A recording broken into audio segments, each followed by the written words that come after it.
믿음이라는 것은 마치 창문과도 같습니다. 이 창문이 하는 중요한 역할 가운데에 바깥의 이 풍경을 볼 수가 있고 또 햇볕이 집 안으로 들어오게 해서 밝혀주고 따뜻하게 해주고 이게 창문의 중요한 의미라고 할 수 있겠죠.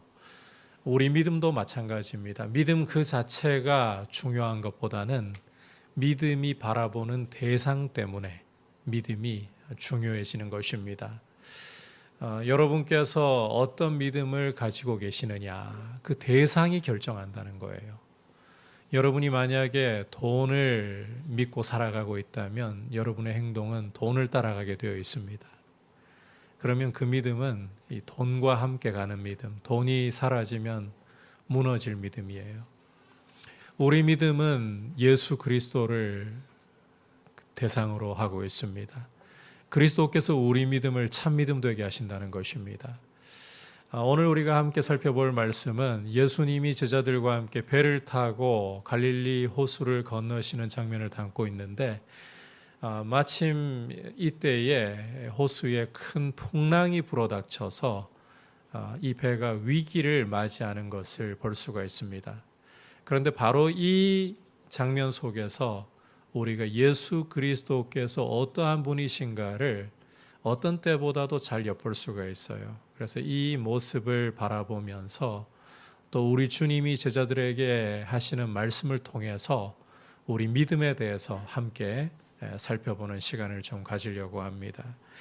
자, 먼저 믿음의 대상이신 예수님에 대해서 우리가 좀 살펴볼 필요가 있는데 첫 번째로는 위태한 가운데서도 주무시는 예수님의 모습을 우리가 좀 볼 수가 있습니다.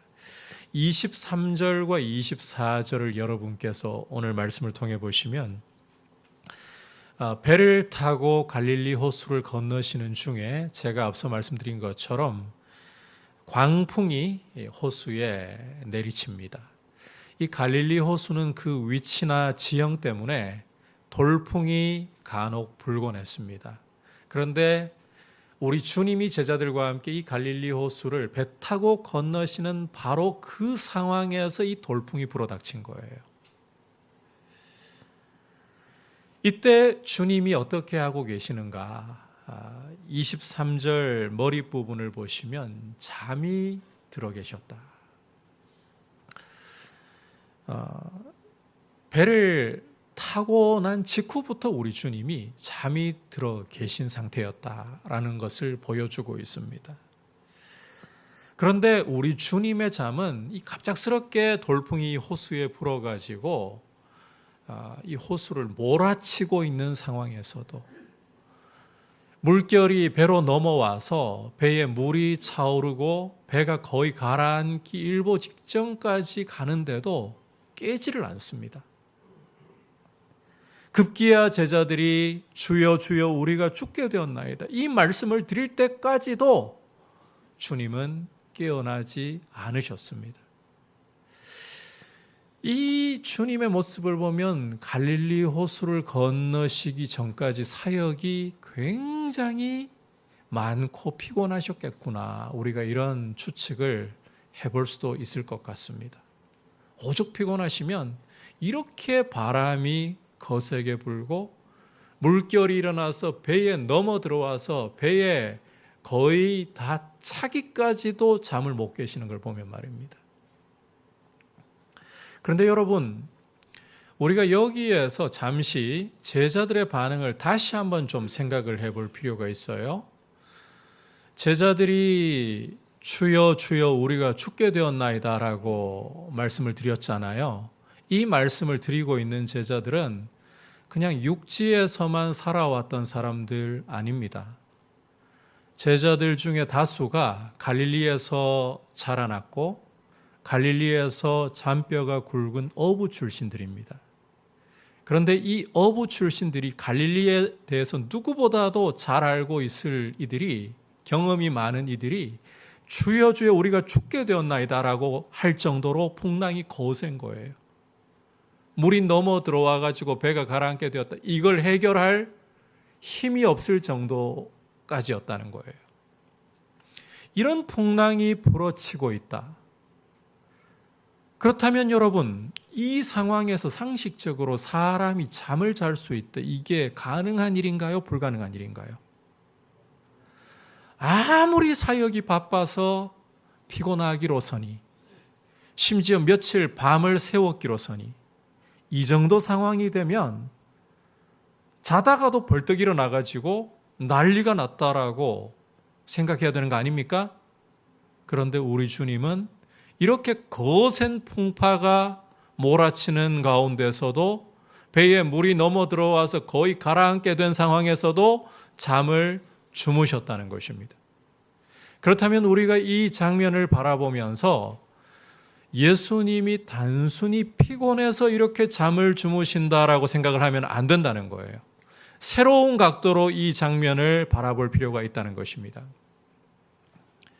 시편 127편 1절과 2절을 여러분께서 보시면 여호와께서 집을 세우지 아니하시면 세우는 자의 수고가 헛되고 여호와께서 성을 지키지 아니하시면 파수꾼의 깨어 있음이 헛되도다.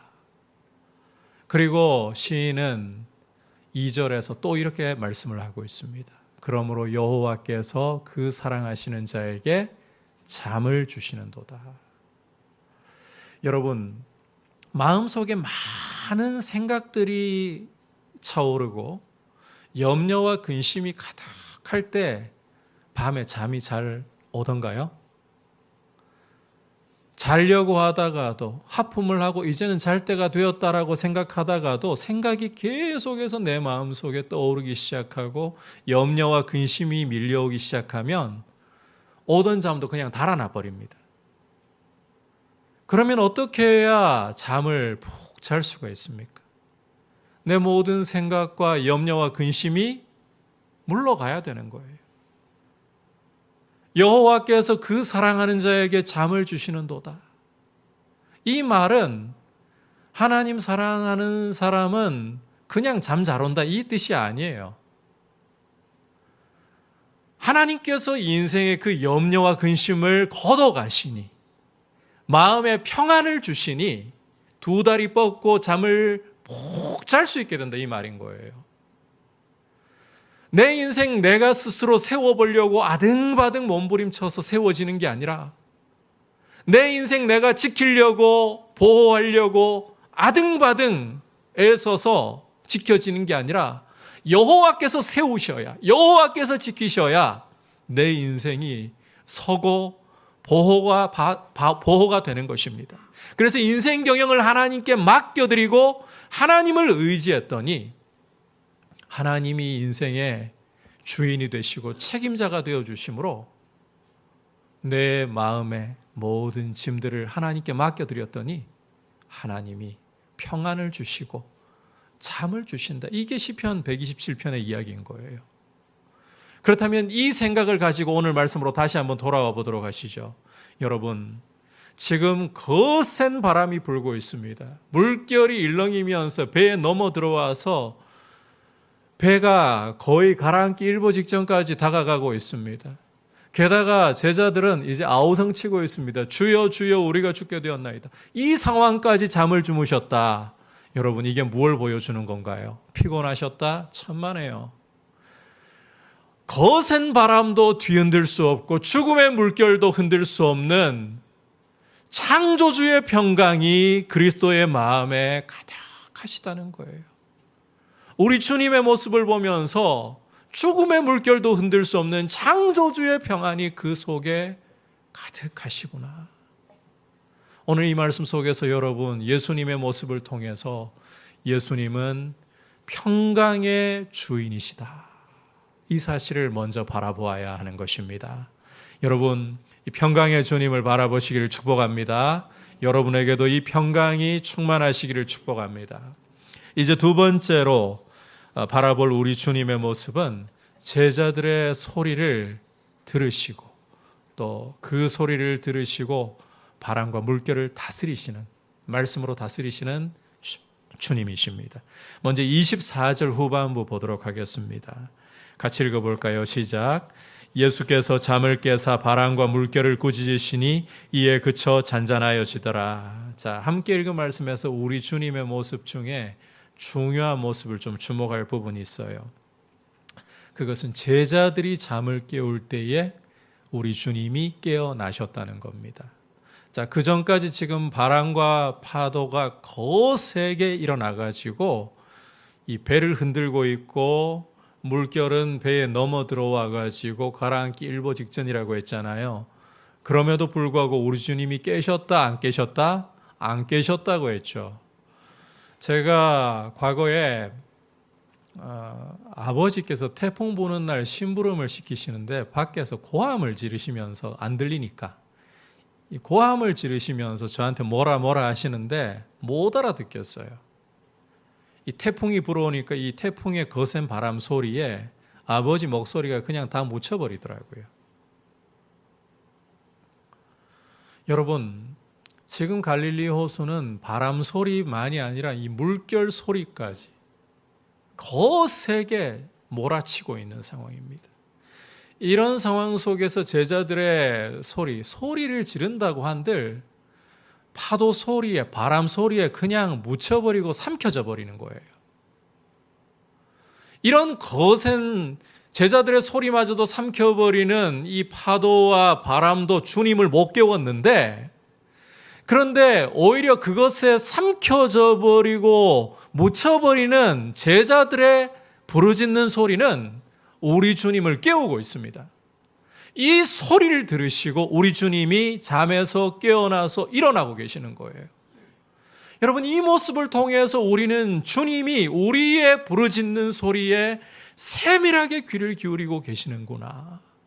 심지어 우리의 신음소리까지도 놓치지 않고 들으시는 분이 바로 우리 주님이시구나 하는 사실을 오늘 말씀 속에서 엿볼 수가 있는 거예요. 여러분, 인생의 풍파가 몰아칠 때에 그 풍파 소리에 우리 주님이 우리 소리를 못 들으실 거라고 염려하지 마십시오. 오히려 우리의 소리가 우리의 환난과 고난 속에 묻혀서 잠식되어 버리는 것처럼 보여도 주님은 우리의 신음까지도 듣고 그 신음 소리까지도 귀 기울이고 계심을 믿으시기를 바랍니다. 따라서 여러분, 인생의 문제를 가지고 여러분들이 신음하기보다 주님 앞에 아뢰며 부르짖으십시오. 우리 주님을 깨우십시오. 요한계시록 8장을 읽어보시면 하늘이 반 시간 동안 고요해졌다라고 말씀하는 내용을 읽을 수가 있어요.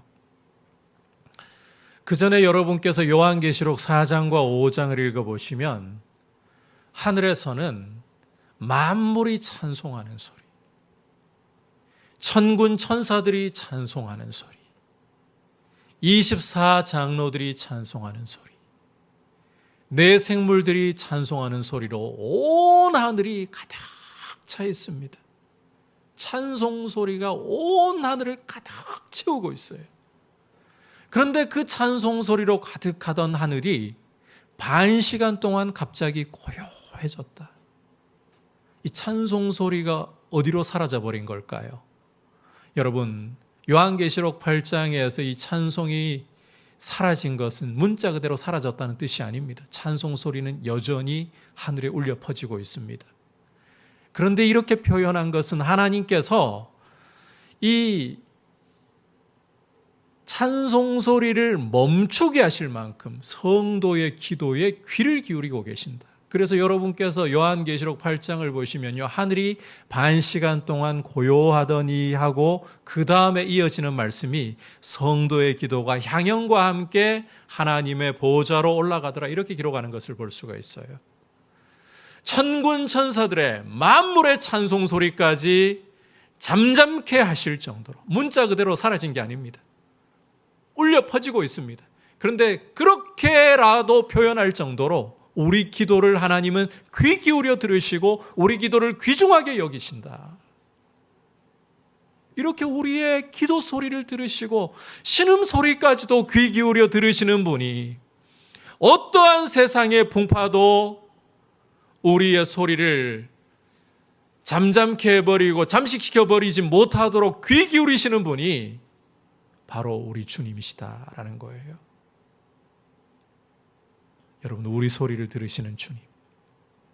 이와 더불어 우리가 또 주목해야 할 주님의 모습은 잠에서 깨어 일어나서 보여주시는 모습인데 바람과 파도를 꾸짖으시는 모습입니다. 주목할 것은 이렇게 바람과 파도를 꾸짖으실 때 어떻게 되었다라고 말씀하고 있습니까?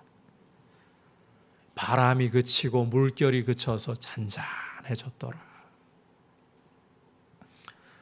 우리 주님의 모습을 보시면 말씀으로 꾸짖기만 하셔도 바람이 잔잔해집니다. 바람이 순종합니다. 물결이 잔잔해집니다. 물결이 주님의 말씀 앞에 순종을 하고 있습니다. 여러분, 세상 역사가 시작된 이래로 꾸짖는 것만으로도, 말씀만으로도 바람과 파도가 잔잔해졌다. 이 역사를 일으킨 사람의 이야기를 들어본 적이 없어요. 그런데 우리 주님이 꾸짖으실 때 바람도 파도도 잔잔해지고 있습니다. 그분의 명령에 순종하고 있습니다. 이스라엘 역사 가운데에 바람과 파도를 이렇게 다스리고 제어하는 사건이 언제 일어났을까요? 시편 89편을 읽어보면 주께서 바다의 파도를 다스리시며 그 파도가 일어날 때에 잔잔하게 하시나이다. 이렇게 노래하는 것을 읽을 수가 있고, 시편 106편에서는 이 부분을 좀 더 구체적으로 이렇게 묘사를 하고 있습니다. 이에 홍해를 꾸짖으시니 곧 마르니. 여러분, 이스라엘 역사 가운데, 구약 역사 가운데 바다와 파도를 잔잔하게 다스리고 제어하는 역사는 바로 홍해 사건을 전부 가리키고 있어요.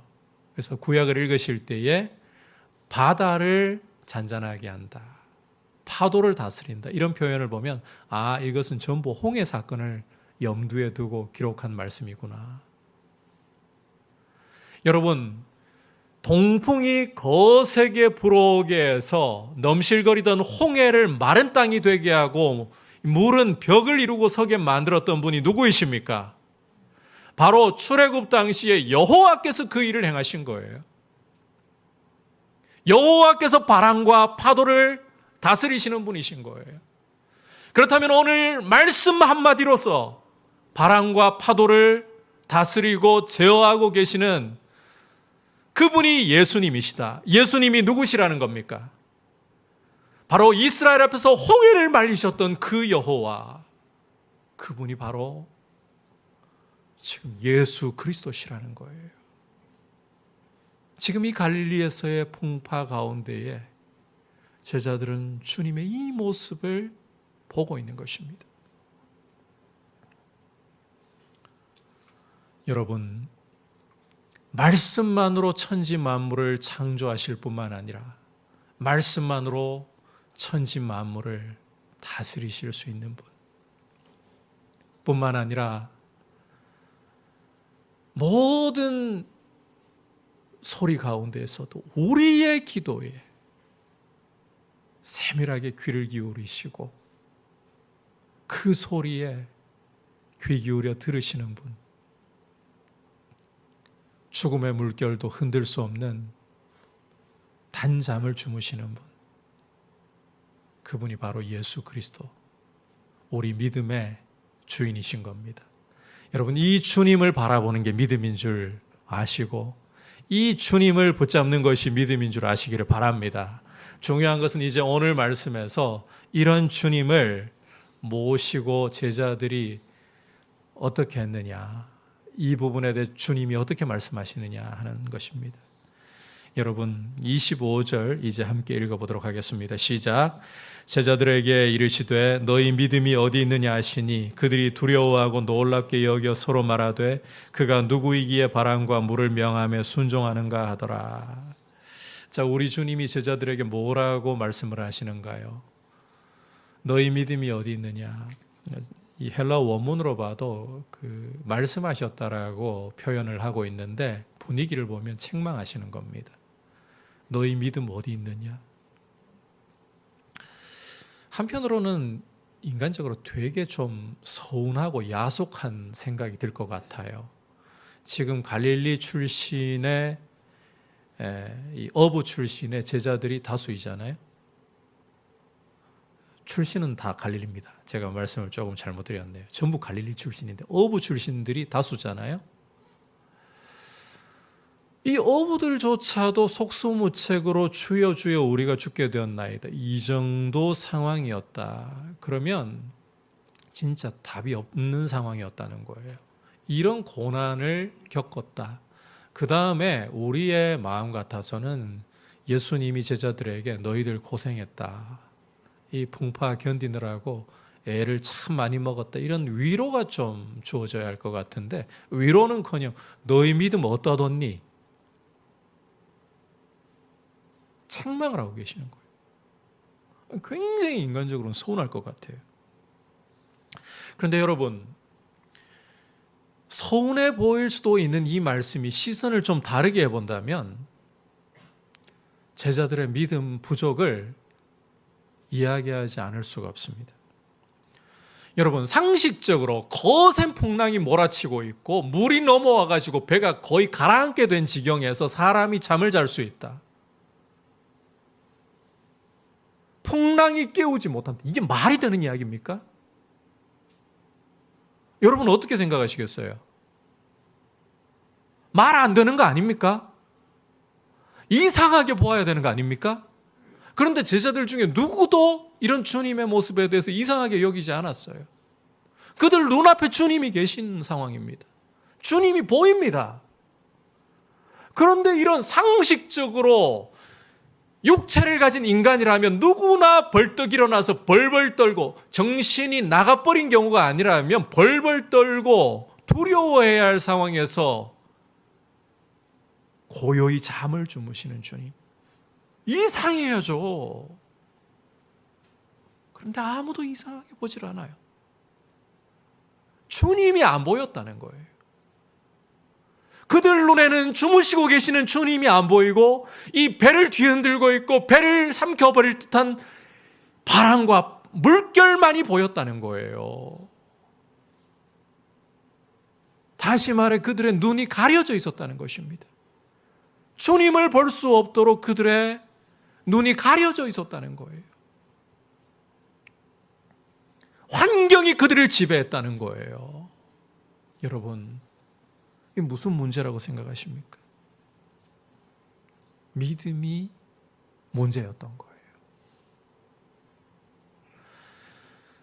제가 드리는 이 말씀을 다른 한 사람과 비교를 통해서 살펴보면 좀 더 실감이 날 겁니다. 여러분께서 사도행전 27장을 읽어보시면 사도 바울을 로마로 호송하고 있는 배가 아드리아해에서 유라굴로라는 광풍을 만난 장면을 보실 수가 있습니다. 이 유라굴로라는 광풍이 바다에 몰아치면서 사도 바울을 태우고 있던 배는 구원의 가망이 사라졌다고 할 정도로 위기에 처했습니다. 처음에는 순풍이 불어서 가도 되는 줄 알고 출항을 했는데 배가 바다로 나아가서 육지에서 떨어지고 난 후에 유라굴로라는 광풍이 불어치는데 이게 여러 날이 흘러가도 광풍이 그칠 생각을 하지 않습니다. 해도 보이지 않고 밤에 별도 보이지 않습니다. 그 가운데 사람들은 살 수 있다는 희망을 잃어가고 있었고 급기야 이제는 틀렸다, 절망하고 있었습니다. 이런 상황 속에서 사도 바울이 어떠한 모습을 보이고 있는가? 누가는 사도행전 27장 22절부터 25절까지 해서 이렇게 사도 바울의 모습을, 사도 바울의 말을 묘사를 하고 있습니다. 함께 읽어보도록 하겠습니다. 시작. 이제는 안심하라. 너희 중 아무도 생명에는 아무런 손상이 없겠고 오직 배뿐이리라. 내가 속한 바 곧 내가 섬기는 하나님의 사자가 어젯밤에 내 곁에 서서 말하되 바울아 두려워하지 말라. 내가 가이사 앞에 서야 하겠고 또 하나님께서 너와 함께 항해하는 자를 다 내게 주셨다 하였으니 그러므로 여러분이여 안심하라. 나는 내게 말씀하신 그대로 되리라고 하나님을 믿노라. 여러분, 솔직히 바울 역시 장소와 상황이 차이가 날 뿐 제자들과 크게 다를 거 없습니다. 똑같이 규모가 더 커졌어요. 오히려 큰 아드리아해라는 지중해의 바다에서 고기잡이 배 대신에 이게 이 규모가 더 큰 배, 그 차이 말고는 유사합니다. 그런데 바울의 반응은 오늘 우리가 말씀 속에서 보고 있는 제자들의 반응과는 사뭇 달라요. 바울은 이런 상황 속에서도 주님을 신뢰하면서 함께 배를 타고 절망하고 있던 이들에게 안심하라고 2번씩이나 강조하면서 그들에게 소망의 빛을 비춰주고 있습니다. 생명의 길을 보여주고 있습니다. 주님이 눈에 보이게 계시는 거 아닙니다. 이 배에는 제자들이 탄 배와 달리 주님이 눈에 보이도록 계시지 않습니다. 그럼에도 불구하고 사도 바울은 사람들에게 생명의 길을 보여주고 있고 위로를 주고 있고 그들을 격려하고 있습니다. 이게 어떻게 된 걸까요? 우리는 사도 바울의 말 속에서 읽을 수가 있어요. 27절 끝부분을 여러분께서 보시면 다시 한번 말씀 올려주시죠. 27절 끝부분. 이렇게 말씀을 하고 있죠. 여러분이여 안심하라. 나는 내게 말씀하신 그대로 되리라고 하나님을 그 다음에 어떻게 말하고 있나요? 믿노라. 이게 답이에요. 믿노라. 믿음이 사도 바울을 눈을 열어서 눈에 보이지 않는 주님을 보게 하는 거예요. 주님의 사자를 보게 하고 그 음성을 듣게 하는 거예요. 여러분, 규모만 다를 뿐 똑같은 상황에서 제자들은 눈에 보이도록 주님을 배에 모시고 있었습니다. 풍파 가운데서도 주님이 주무시는 그 상황을 그들 눈으로 목격하고 있었습니다. 그런데 주님을 못 봐요. 그러나 바울은 주님이 배에 보이도록 안 계십니다. 하지만 주님을 보고 있어요. 이 차이를 만드는 것은 바로 믿음인 거예요. 믿음은 우리 주님을 보게 하는 눈이에요.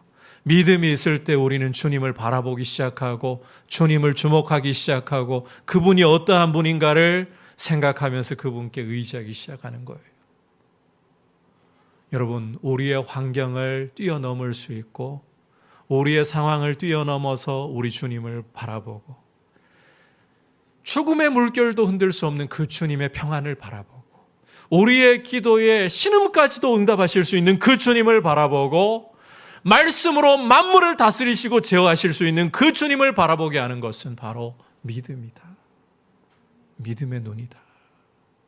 그래서 저는 이 자리에 계시는 여러분들, 우리 성도님들을 믿음으로 주님이 눈을 밝혀주셔서 비록 보이지 않아도 우리 주님의 모습을 말씀을 통해 바라보면서 그 주님을 더욱 신뢰하고 가까이 하실 수 있는 분들 되시기를 축복합니다. 너희 믿음이 어디 있느냐? 우리 주님의 이 음성을 들어야 합니다. 너희 믿음이 어디 있느냐? 믿음이 문제인 거예요. 여러분, 2023년 우리는 참 어려운 이 시기를 살아가고 있습니다.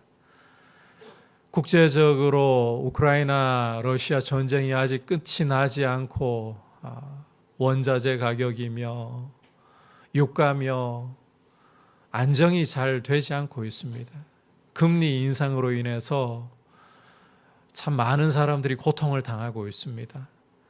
경제 전망 또 나라의 이 안보에 관련된 부분도 북한이 도무지 참 누그러질 김이 보이지 않고 계속해서 여러 가지 미사일이며 방사포며 위협이며 국제적으로도 앞으로 여러분 서로 지구촌이라고 하면서 협력해야 된다 이런 시대는 지금 지나갔습니다. 이제는 나노 단위로 분해되는 것이 관계의 특징입니다. 민족주의가 고개를 자꾸 들고 있습니다. 그런 가운데에서 분단되어서 자원도 없는 우리나라는 참 어려운 시기를 맞이했다고 해도 과언이 아닙니다. 이런 상황 속에서 우리가 살아가면서 우리의 환경을 바라보면 감사할 여지보다는 어떻게 살아갈까 불평과 탄식과 염려가 앞서기 쉽습니다. 그러나 여러분, 우리 그리스도인들은 믿음의 눈을 떠서 그 가운데서도 우리 주님을 바라보아야 합니다. 평강의 주님을 바라보시길 축복합니다. 그리고 우리의 신음소리까지도 귀를 기울이시고 들으시는 주님을 바라보시기를 바랍니다. 뿐만 아니라 우리의 소리를 들으시고 말씀으로 만물을 다스리실 수 있는 그 전능의 주님을 바라보면서 믿음으로 담대히 주님과 동행하고 감사함이 넘치시기를 주님의 이름으로 축복합니다.